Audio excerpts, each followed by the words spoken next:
Are you tired of struggling to maintain fast lap times during races? If so, it's time to start paying closer attention to your tire management. While it might seem like a minor detail, proper tire management can make a huge difference in your overall performance on the track. Many drivers make the mistake of burning their tires through poor management, which leads to inconsistent lap times and a slower car overall. But by learning how to properly manage your tires, you'll be able to maintain consistent speed and maximize your performance on the track. In iRacing, tire wear is not usually the primary concern in races that last 15 to 45 minutes. Instead, it's the tire temps that you need to worry about. If you push the car too hard, you can overheat the surface of the tires, which will reduce the grip available for braking, turning and accelerating. This means that an error that caused a spike in tire temps one turn will affect your performance in the next turn until the tire temps return to optimal range. If you repeatedly overheat the tires in a single lap, you'll feel the performance drop for the entire lap, and if you do it lap after lap in a race, you'll see your pace fade as a result. You might be able to go faster for a few laps by ignoring your tires and pushing the car to the limit, but eventually you'll lose all the time you gained and more as the race progresses. Front tires can become overheated due to understeering and increased steering angle, or even due to small lockups. These lockups, even if they seem minor, can cause a significant spike in tire temps.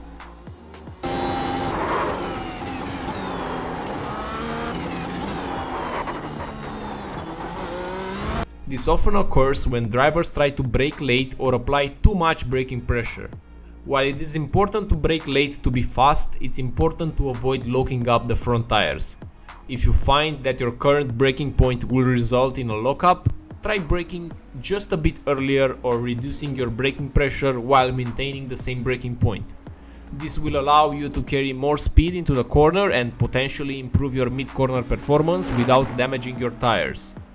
To reduce the likelihood of front tires lockup, another option would be just to adjust the brake bias a bit towards the rear wheels.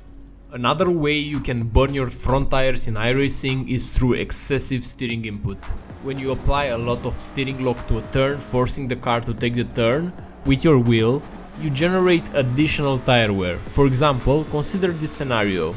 You are turning the wheel a lot, but the car is not turning anymore.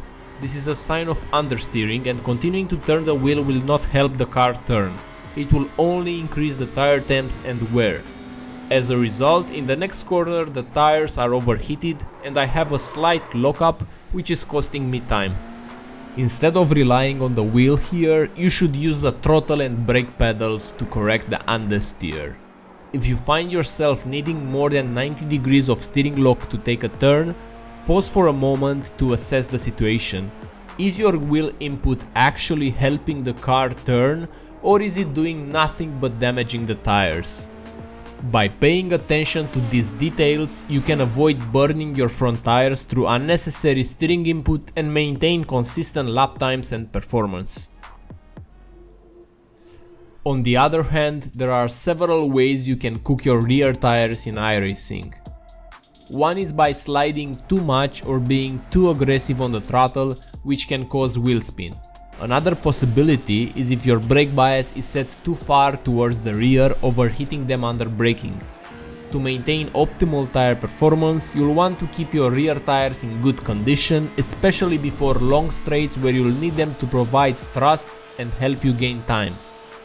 To prevent damaging your rears, try to avoid wheel spin on corner exit, because this is the common issue for most of the racing cars. While it's okay to have occasional wheel spin, doing it lap after lap will wear out your tires quickly. Instead, pay attention to when you can push and when you need to conserve your rear tires to maintain a good pace. Keep in mind that oversteer will have the biggest impact on tire wear, followed by wheel spin on corner exit and then hitting under braking. It's up to you to manage these factors during the race and choose when to sacrifice tire performance for improved pace.